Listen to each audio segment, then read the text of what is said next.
Tignan po natin kung paano sumayaw si Kabukid Vlog. Yan. Magaling po siyang magkuhan ng kutsara.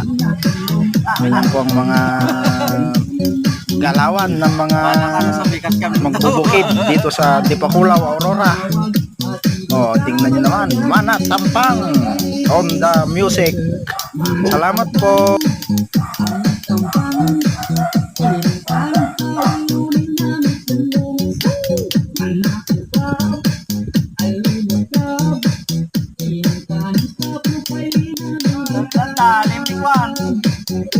Nadali na rin nagala.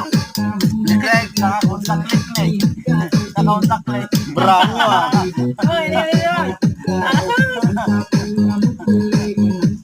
Yan, si Kabukid ko naman sa...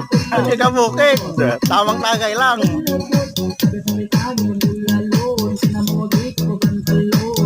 Maski murang palay, good vibes pa rin.